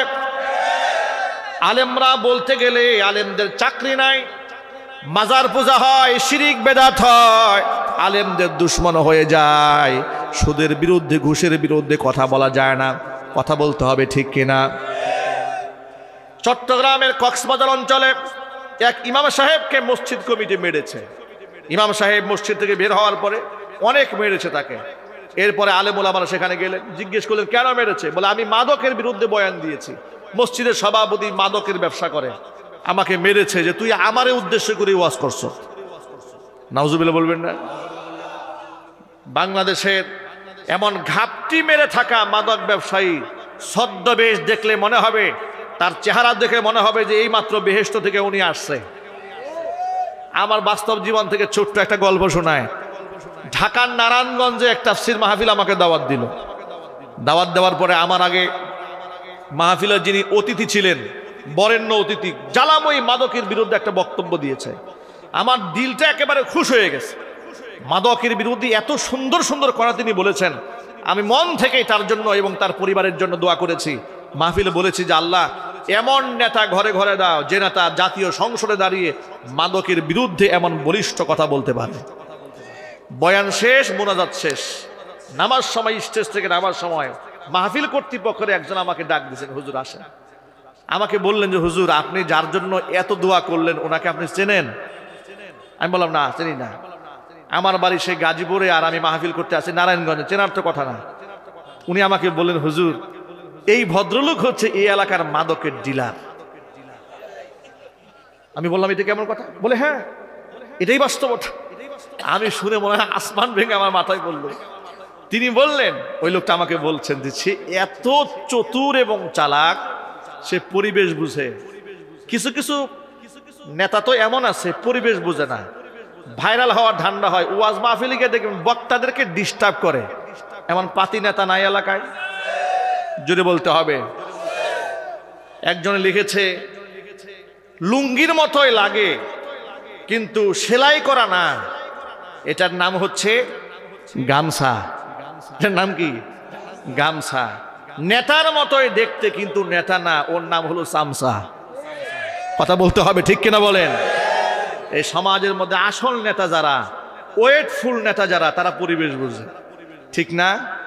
আর ওই যে চামচা যারা, এরা পরিবেশ বুঝে না, মাহফিলে গিয়া বক্তাদেরকে বাধা দেয় আর পাবলিকের জুতা পিটা খায়। এই ঘটনা বাংলাদেশে আছে না নাই? তো উনি সিচুয়েশন বুঝে, বক্তাকে তো বাধা দেয়ই নাই, উল্টা মাদকের বিরুদ্ধে এমন বয়ান দিছে, বক্তা খুশি, পাবলিকও খুশি। আমি তো দোয়া করে একেবারে 14 কোটি জান্নাত পর্যন্ত ঢুকাই দিছি। আমাকে নামার সময় বলে হুজুর কার জন্য দোয়া করলেন? যার জন্য দোয়া করছেন ওই এলাকার ডিলার। সে সব বুঝে কোথায় কি কথা বলতে হবে, এমন চালাক লোক সমাজে আছে না নাই? খুব মারাত্মক লোক। যুবকেরা আমার, মূল কথায় ফিরে আসি। যে কথা আমি বলতে চেয়েছিলাম, আজকে এই সমাজের মধ্যে যদি ইসলামের মূল আদর্শগুলো সমাজের মধ্যে কায়েম থাকে, দায়েম থাকে, এই সমাজের রূপরেখা অনেক সুন্দর হয়ে যেত। ইমাম সাহেব মসজিদের মিম্বার থেকে যদি হক কথা বলতে পারতেন, মাদকের বিরুদ্ধে কথা বলতে পারতেন, তাহলে এই সমাজ আরো অনেক ভালো হয়ে যেত। যদি বলেন ঠিক কিনা? আবু হুরায়রা রাদিয়াল্লাহু তাআলা আনহুর কথা বলতে চেয়েছিলাম, যে তার নামটা আপনারা জানেন কিনা? কারা কারা চেনেন তো যেন? আলহামদুলিল্লাহ, সবাই বলেন আলহামদুলিল্লাহ। অনেক বিখ্যাত এই সাহাবী। এই সাহাবী একদিন দেখেন তিনি বিখ্যাত কেমনে হয়েছেন। এক নাম্বার বিখ্যাত হওয়ার বড় কারণ হচ্ছে পৃথিবীতে তার চাইতে বেশি হাদিস কেউ বর্ণনা করে নাই। সুবহানাল্লাহ, কি বাড়ি গিয়ে বলবেন? তিনি একা 5374টা হাদিস বর্ণনা করেছেন। বিশ্বের সবচেয়ে বড় মুহাদ্দিস, সবচেয়ে বেশি হাদিস রাবি রাসূল পাক সাল্লাল্লাহু আলাইহি ওয়াসাল্লামের কাছ থেকে তিনি বর্ণনা করেছেন। আবু বকরের মতো সাহাবী মাত্র 138টা হাদিস বলেছে। আলীর মতো সাহাবী মাত্র 140টা বলেছে। উমরের মতো সাহাবী মাত্র 135টা 40 মতো বলেছে। আবু হুরায়রা একা 5374টা বলেছে। এই 5374টা হাদিস বর্ণনা করে কোনো বিশ্বময় ফেমাস হওয়ার পিছনে বড় একটা দোয়া আছে। এই দোয়াটা বলছি, আপনাদের কষ্ট হচ্ছে না তো? একদিন এই সাহাবী হুজুরের সামনে এলেন, অজর দ্বারাই কান্না করতেছে। বয়স তার তখন 35-এর ঊর্ধ্বে। 30 বছর বয়সে তিনি ইসলাম গ্রহণ করছেন। সুবহানাল্লাহ বলুন। 30 বছর বয়সে ইসলাম গ্রহণ করেছেন। একেবারে বাচ্চাদের মতো রাসূলের সামনে এসে কান্না করছে। আল্লাহর নবী বললেন, লিমা তাবকি ইয়া আবা হুরায়রা, আবু হুরায়রা তুমি কেন কান্না করো? আবু হুরায়রা বলছে, ইয়া রাসূলুল্লাহ, ইয়া হাবিবাল্লাহ, আমার মা আজকে আমাকে মেরেছে। হুজুর বলেন, মা মেরেছে এই জন্য মায়ের নামে বিচার নিয়ে আসছো আমার কাছে? তোমার মা যদি তোমাকে মেরে থাকে নিশ্চয়ই তুমি অন্যায় করেছো, গুস্তাখি করেছো, বেয়াদবি করেছো। আর মা যদি তোমাকে মেরেই থাকে, তোমার মায়ের ব্যাপারে হস্তক্ষেপ করার অধিকার আমি নবীজির নাই। মা, এই নামটা কি? মা, বিরাট উঁচা জায়গা এটা। নবীজি বলে হস্তক্ষেপ করার অধিকার আমার নাই। আবু হুরায়রা বলছে, নবীজি মায়ের নামে বিচার নিয়ে আসিনি, নালিশ দেওয়ার জন্য আসি নাই। আপনি তো মুস্তাজাবুদ দাওয়া, দোয়া করতে দেরি হয়, কবুল হতে দেরি হয় না। আমার মা মুশরিকা, আমি যে আপনার কাছে যাতায়াত করি, আপনার কাছে যাতায়াত করে আসা যাওয়া করি, আমার মা খুব অসন্তুষ্ট আমার প্রতি, আপনার প্রতি। এত বেশি অসন্তুষ্ট, আজকে বাড়ি ফিরতে যখন আমার দেরি হয়ে গেল, বাড়ি গেলাম, জিজ্ঞেস করলো এত দেরি হলো কেন? আমি বললাম, মা, আল্লাহর হাবিব সাল্লাল্লাহু আলাইহি সাল্লামের কাছ থেকে আসতে আমার দেরি হয়ে গেছে। আপনার নাম শোনা মাত্র তিনি তেলে বেগুনে জ্বলে উঠেছেন, আমাকে মেরেছে, আমাকে গালমন্দ করেছে। এতেও আমার মনের মধ্যে এতটা আঘাত আমি পাই নাই। আমার মা আপনাকেও গালমন্দ করেছে। ইয়া রাসূলুল্লাহ, আপনার কাছে আরজি, আপনি তো মুস্তাজাবুদ দাওয়া, দোয়া করতে দেরি হয়, কবুল হতে আল্লাহর কাছে দেরি হয় না। আপনি আমার মায়ের জন্য দোয়া করেন, আল্লাহ পাক যেন আমার মাকে পরিপূর্ণ হেদায়েত নসিব করে দেন। আল্লাহর নবী সাথে সাথে বললেন, আল্লাহুম্মা হাদি উম্মা আবি হুরায়রা, আল্লাহ তাআলা তুমি আবু হুরায়রার মাকে হেদায়েত দান করো। এই দোয়াটা নবীজি করতে দেরি হয়েছে। আবু হুরায়রা নবীজির দরবার থেকে বের হয়ে দৌড় মারতে দেরি করেন নাই। যেই সাহাবী কখনোই উচ্চ আওয়াজে কথা বলে না, দৌড়দৌড়ি করে না, হঠাৎ করে এত জোরে দৌড় দিয়েছেন, সাহাবা একরাম মনে করেছেন নিশ্চয়ই কোনো বিপদ হয়ে গেছে। আবু হুরায়রা জামা টেনে ধরেছে কয়েকজনে। আবু হুরায়রা কি হয়েছে, কোনো সমস্যা হয়েছে নাকি? বলে না, মুটেও না, জামাটা তাড়াতাড়ি ছাড়ো। আমার নবীজি আমার মায়ের জন্য হেদায়েতের দোয়া করেছে, আমি তো নিশ্চিত নবীজির দোয়া কবুল হবে। আমি দৌড়ায় দেখে নিতে চাই আমি আগে আমার মায়ের কাছে পৌঁছতে পারি নাকি আমার নবীজির দোয়া আগে পৌঁছায়া যায়। নবীজির প্রতি, দোয়ার প্রতি বিশ্বাস কত বেশি, ভালোবাসা কতটুকু। আবু হুরায়রা রাদিয়াল্লাহু তাআলা আনহু তিনি দৌড়ে গেলেন মায়ের কাছে। ঘরের দরজা ছিল বন্ধ। আবু হুরায়রা বলেন, ঘরের বাহির থেকে আমি ঘরে প্রবেশ করার জন্য অনুমতি চাইলাম। আমার মা ঘরের মধ্যে গোসল করছিলেন। তিনি যে গোসল করছিলেন সেই পানির আওয়াজ আমি শুনতে পাচ্ছিলাম। আমার মা আমাকে বলেন, বাবা একটুখানি দাঁড়াও, আমি একটু পবিত্র হয়ে নেই। আবু হুরায়রা বলেন, আমার মায়ের সেই কণ্ঠের আওয়াজের মধ্যে কুফরি আর শিরকের কর্কশতা পেলাম না। আমার মায়ের কণ্ঠের সফটনেসের মধ্যে, নরম আওয়াজের মধ্যে আমি হেদায়েতের গন্ধ পেয়ে গেলাম। আমি বুঝতে সক্ষম হয়ে গেলাম আমি আমার বাড়িতে পৌঁছে যাওয়ার আগে আমার নবীজির দোয়া আগে পৌঁছায় গেছে। জোরে জোরে কোন আল্লাহু আকবার। আবু হুরায়রা রাদিয়াল্লাহু তাআলা আনহুকে কিছুক্ষণ পরে মা ঘরের দরজা খুলে ভিতরে প্রবেশ করালেন। আবু হুরায়রা রাদিয়াল্লাহু তাআলা আনহু বলছেন, আমার বুড়ি মা তাকায় দেখি তিনি যে গোসল করেছেন চুল ভেজা পানিগুলা তার গায়ে থেকে পড়ছে। আমাকে বলল, আবু হুরায়রা, তোমাকে মারার পরে আমি দারুণ অনুতপ্ত হয়েছি, আমি বড় ব্যথা পেয়েছি, আমি অনুতপ্ত হয়েছি। এই কথা চিন্তা করে আমার ছেলে তো কোনো খারাপ মানুষের কাছে যায় না, এই পৃথিবীর শ্রেষ্ঠ মানুষের কাছে যায়, কেন আমার সন্তানরা আমি মারলাম? আমি ব্যথিত হয়েছি, আমি কুফরি হালতে থাকতে চাই না, আমি গোসল করে পাক হয়ে গেছি, আমি তোমাকে সাক্ষী রেখে কালিমা পড়ে মুসলমান হয়ে গেলাম। আবু হুরায়রা রাদিয়াল্লাহু তাআলা আবু হুরায়রা রাদিয়াল্লাহু তাআলা আনহুর মা কালিমায়ে শাহাদা পড়ে তিনি মুসলমান হয়ে গেলেন। আনন্দের এই সংবাদটা হযরত আবু হুরায়রা রাদিয়াল্লাহু তাআলা আনহু দৌড়ে নবীর কাছে এসে পেশ করলেন, ইয়া রাসূলুল্লাহ, আপনার দোয়া মঞ্জুর হয়ে গেছে, আমার মা কালিমা গ্রহণ করে ফেলেছে। নবীজি সাল্লাল্লাহু আলাইহি সাল্লাম বড় আনন্দিত হয়ে গেলেন। আবু হুরায়রা রাদিয়াল্লাহু তাআলা আনহু এতে লোভ সামলাতে পারলেন না। আবু হুরায়রা মনে মনে ভাবলেন, এই মুহূর্তে নবীজির দোয়া যেটাই করবেন সেটাই কবুল হয়ে যাবে, এই অফারটার মিস করা যাবে না। একটা মাত্র দোয়া করা হয়েছে, কবুল হয়ে গেছে, এই চান্সে আরেকটা জিনিস নবীজির কাছ থেকে আমি চেয়ে নেই। ও আল্লাহর নবী, আপনার কাছে আমার সর্বশেষ একটা চাওয়া আছে। হুজুর বললেন, আবু হুরায়রা তুমি কি চাও? আবু হুরায়রা বলে, নবীজি আপনি আমার জন্য আমার মায়ের জন্য একটা স্পেশাল দোয়া করবেন। সেই দোয়াটা হচ্ছে, গোটা পৃথিবীর মানুষের কাছে আমি এবং মা, আমার মা যেন আমরা দুজনে ভালোবাসার পাত্র হয়ে যায়। এবং আরেকটা দোয়া করবেন, পৃথিবীর সমস্ত মানুষদেরকে যেন আমরা ভালোবাসতে পারি। সুবহানাল্লাহ বলেন। এই যে আমি আপনাদেরকে আবু হুরায়রার নাম বলা মাত্র আপনারা যে সবাই হাত তুললেন, আপনারা কেউ আবু হুরায়রা রাদিয়াল্লাহু তাআলা আনহুকে দেখেননি, আমরা কেউ দেখিনি, ঠিক কিনা বলেন? তার বংশ হয়তো অনেকে জানি না, কিন্তু নামটা শোনা মাত্র প্রত্যেকের অন্তরে আবু হুরায়রার প্রতি একটা মহব্বত চলে আসে। এই মহব্বতটা হচ্ছে ওই যে দোয়া তিনি চেয়েছেন রাসূলের কাছ থেকে। নবীজি বলেন, আল্লাহ তুমি আবু হুরায়রা এবং তার মাকে বিশ্বের সমস্ত তাওহীদপন্থী মুমিন মুসলমানের কলিজার টুকরা বানায়া দাও। দোয়া আল্লাহর কাছে মঞ্জুর হয়ে গেছে। আবু হুরায়রা সকলের কাছে জনপ্রিয় হয়ে গেছে। এই আবু হুরায়রা রাদিয়াল্লাহু তাআলা আনহু তিনি এত হাদিস যে বললেন, এর একটা প্রেক্ষাপট তিনি নিজেই বর্ণনা করেন। তিনি বলেন, দেখো হাদিস বলা যে কত কঠিন দায়িত্ব এটা আমরা জানি। হাদিস বলা কি সহজ কাজ? কথা বলেন, কত কঠিন হাদিস বলা। ছোট্ট একটা হাদিস শুনে আপনাদেরকে। আল্লাহ নবী বলেছেন, মান কাযাবা আলাইয়া মুতাআম্মিদান ফালইয়াতাবাওয়া মাকআদাহু মিনান নার। যদি আমার নামে কেউ হাদিসের নামে মিথ্যা কথা চালায় দেয়, যেটা আমি বলি নাই, যদি হাদিস বলে চালায় দেয়, সে যেন জাহান্নামে তার ঠিকানা বানিয়ে নাই।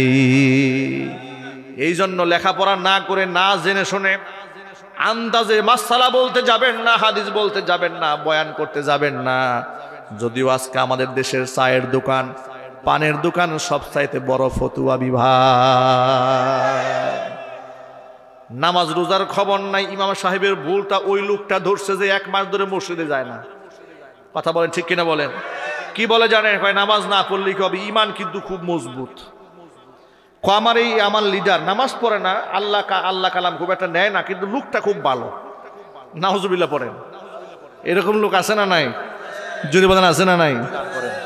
তিনি বলেছেন, আমি জানি হাদিস বলা কঠিন, কিন্তু কোরআন শরীফের একটা আয়াতের কারণে আমি হাদিস তোমাদের সামনে না বলে পারি নাই। এই আয়াতটার কারণে আমরাও সমাজের মধ্যে হক কথা না বলে চুপ থাকতে পারি না। আল্লাহু আকবার বলেন। লোকেরা আমাদেরকেও বলে, হুজুর সিচুয়েশন ভালো না, দেশের অবস্থা ভালো না, এই হয়েছে সেই হয়েছে, সব কথা বলতে নাই। আচ্ছা ভাই, আমি যখন আমার চোখের সামনে দেখি টেলিভিশন টকশোতে বসে দেশের কোনো বুদ্ধিজীবী বলছে যে এই দেশে যে ছেলেরা কথায় কথা আলহামদুলিল্লাহ বলে, ইনশা আল্লাহ বলে, মাশা আল্লাহ বলে, এটা নাকি একটা অপসংস্কৃতি, এটা নাকি বাংলা ভাষার একটা বিকৃতি। আচ্ছা, এমন একটা দৃশ্য যখন আমার চোখের সামনে আসলো, আমার কলিজার মধ্যে যদি ঈমান থাকে, প্রতিবাদ করার দরকার আছে না নাই? আরো জোরে বলতে হবে, আছে না নাই? আমি তখন দেখব না সে কত বড় লেখক আর কত বড় গবেষক, আমি দেখব না সে কোন দলের রাজনীতিবিদ, কোন দলের সাপোর্টার, সেটা দেখার কোনো সুযোগ আমার হাতে নাই। চিল্লায় বলতে হবে ঠিক কিনা?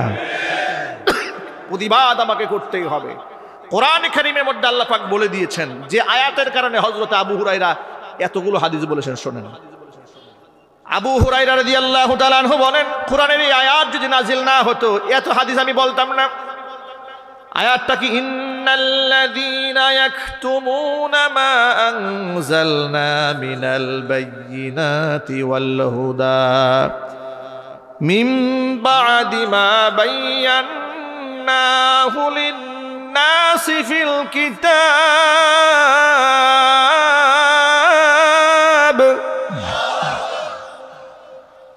উলাইকা ইয়ালআনুহুমুল্লাহু ওয়া ইয়ালআনুহুমুল লাঈনুন।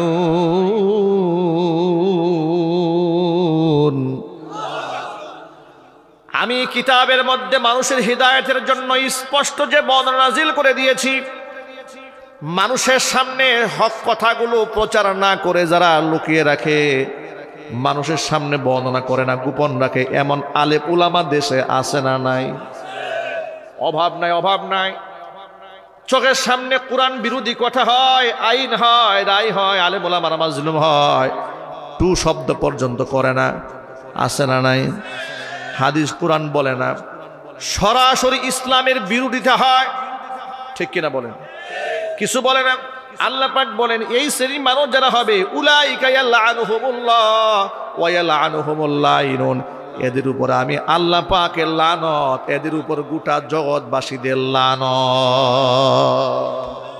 আবু হুরায়রা বলেন এই আয়াত যদি নাজিল না হইতো এত হাদিস তোমাদের সামনে আমি বর্ণনা করতাম না। যুবকেরা, আজকে আপনাদের সামনে আমি মহাগ্রন্থ আল কোরআনের সূরাতুল কাহফের ছোট্ট দুটো আয়াতে কারিমা তেলাওয়াত করেছি।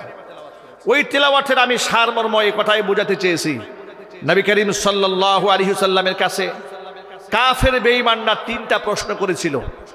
একটা প্রশ্ন হচ্ছে, মুহাম্মদ যদি আপনি সত্য নবী হয়ে থাকেন তাহলে আপনি বলেন রূহ কি জিনিস? ইহুদিরা শিখিয়ে দিয়েছিল। কুরাইশি কাফেররা রাসূলকে দ্বিতীয় প্রশ্ন করেছিল, আপনি যদি সত্য নবী হয়ে থাকেন তাহলে বাদশাহ যুলকারনাইনের কাহিনী শোনান। আপনি যদি সত্য নবী হয়ে থাকেন তাহলে তৃতীয় নাম্বার প্রশ্ন হচ্ছে ওই যুবকদের কাহিনী শোনান যারা ঈমান রক্ষা করার জন্য এলাকা থেকে পালিয়ে পাহাড়ের গুহায় আশ্রয় গ্রহণ করেছিল। আল্লাহর নবী তিনটা প্রশ্ন শোনার পরে বললেন তোমাদেরকে আগামীকাল বলবো। ইনশাআল্লাহ বলতে ভুলে গেলেন, ইনশাআল্লাহ বলতে ভুলে গেলেন। তিনি বললেন তোমাদেরকে আগামীকাল জানানো হবে। এই অপারেটর, এই আওয়াজ দাও, এই বক্সটা আওয়াজ বাজে না তো, এগুলো মনিটরে আওয়াজ দাও, আওয়াজ দাও। রাসূল বললেন আগামীকাল বলবো, তোমাদেরকে আগামীকাল আসবে, তোমাদেরকে জবাব দেওয়া হবে। দেখেন ইনশাআল্লাহ বলতে নবীজি ভুলে গেলেন। কি করলেন? ভুলে গেলেন। আপনাদেরকে একটা কথা মনে রাখতে হবে, নবী করিম সাল্লাল্লাহু আলাইহি ওয়াসাল্লাম মানুষ ছিলেন। কি ছিলেন যদি বলেন তো? সবাই বলেন। ফেরেশতা ছিলেন? কি ছিলেন? মানুষ ছিলেন। তিনি বলতে ভুলে গেলেন ইনশাআল্লাহ। ইনশাআল্লাহ ভুলে যাওয়ার কারণে জিবরাইল আলাইহিস সালাতু ওয়াস সালাম পরের দিন আর আসলেন না, এরপরও আসলেন না। সময় চলে গেল একটানা 15 দিন। 15 দিন এই দিক থেকে কাফেররা আলোচনা শুরু করে দিল মোহাম্মদ মিথ্যাবাদী, ওয়াদা খেলাফকারী, সে জবাব দিতে পারে নাই, প্রমাণিত হয়েছে সে মিথ্যাবাদী। আল্লাহর নবী এই 15টা দিনটা কেমন কেটে চিন্তা করেন, জিবরাইল আসে না, প্রশ্নের জবাবও আসে না, এদিকে কাফেররা কানাঘোষা শুরু করে দিয়েছে। 15 দিন পর আল্লাহ রাব্বুল আলামিন সূরা কাহাফ নাজিল করলেন। এই সূরা কাহাফ যখন নাজিল হয় 70,000 রহমতের ফেরেশতা জমিন অবতরণ করেছিল এই সূরার সম্মানে। নবী করিম সাল্লাল্লাহু আলাইহি ওয়াসাল্লাম বলেছেন এই সূরা প্রত্যেক শুক্রবারে একবার যদি কেউ তেলাওয়াত করে দাজ্জালের ফিতনা থেকে আল্লাহ তাকে হেফাজত করবেন।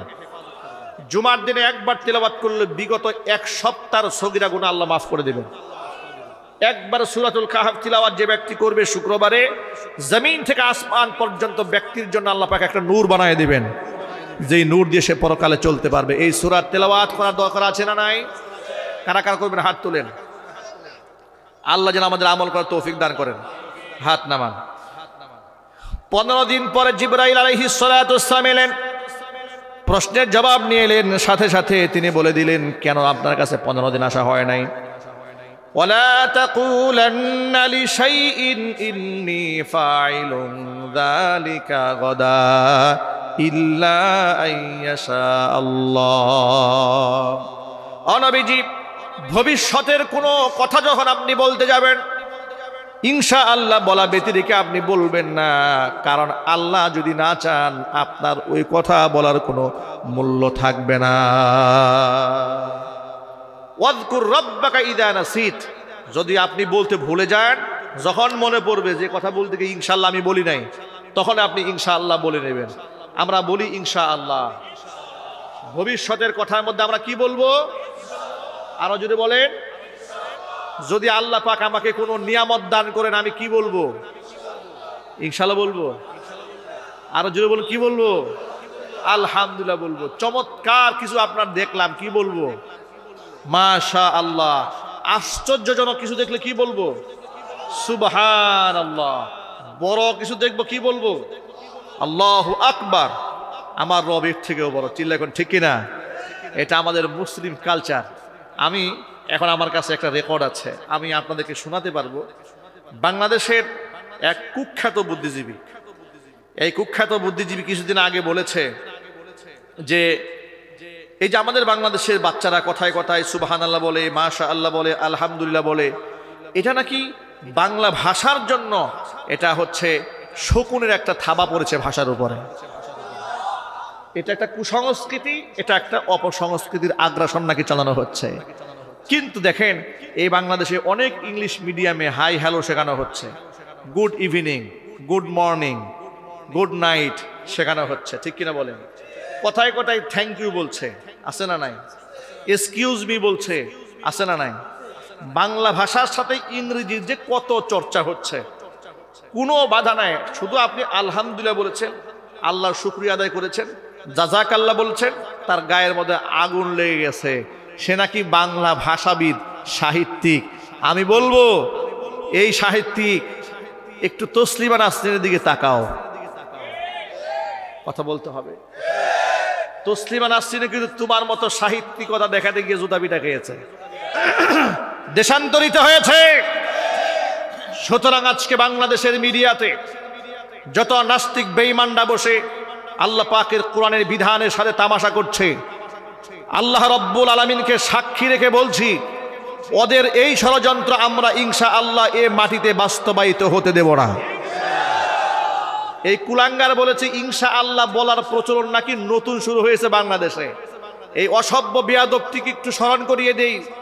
স্বাধীনতার স্থপতি প্রেসিডেন্ট মরহুম শেখ মুজিবুর রহমান স্বাধীনতার যে ঘোষণা, স্বাধীনতার আগে, দেশ স্বাধীন হওয়ার আগে তিনি যে ভাষণ দিয়েছিলেন 7ই মার্চে, ভাষণের গুরুত্বপূর্ণ একটা অংশ হচ্ছে, রক্ত যখন দিয়েছি রক্ত আরো দেব, দেশকে মুক্ত করে ছাড়বো। তাহলে দেখেন, দেশ স্বাধীন হওয়ার আগে থেকে ইমামদারদের মুখে ইনশাআল্লাহ আছে, আর এই কুলাঙ্গার বলে ইনশাআল্লাহ নাকি নতুন শুরু হয়েছে বাংলাদেশে।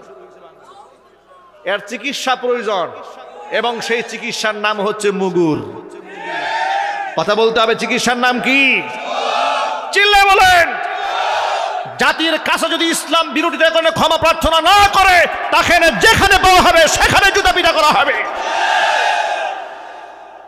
যুবকের আমার, গোটা বাংলাদেশে এমন অসংখ্য ইসলাম বিরোধী কর্মকাণ্ড উস্কে দেওয়া হচ্ছে, আমাদের মুখ বুঝে সহ্য করলে হবে না।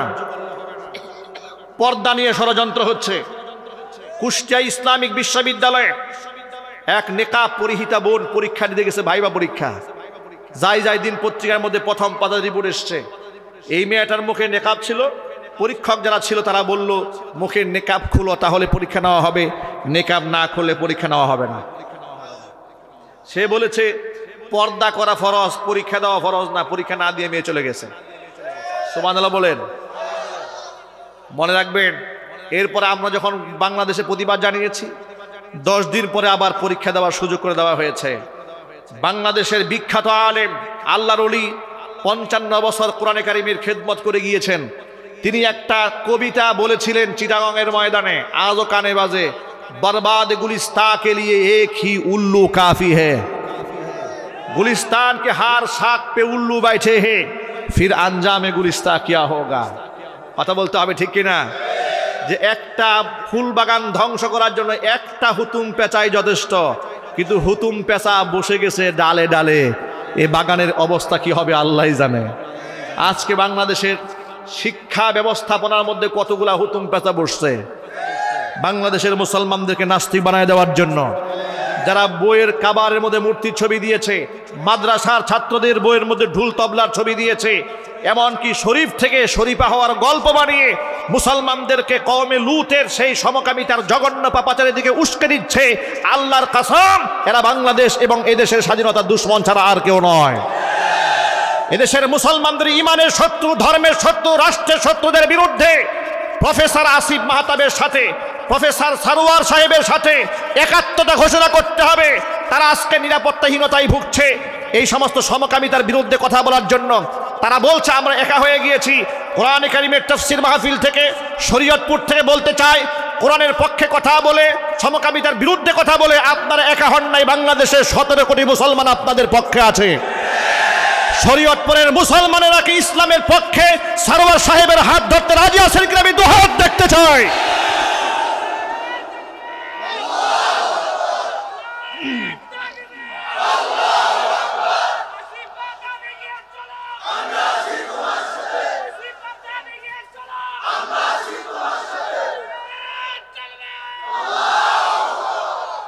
বইয়ের পাতায় দিয়েছে ব্যক্তি ছিল শরীফ, হঠাৎ করে শরীফা হয়ে গেছে। বলে আপনি শরীফা কেমনে হলেন? ওই যন্ত্রপাতি যা ছিল তাই আছে, মনে মনে শরীফা হয়ে গেছে।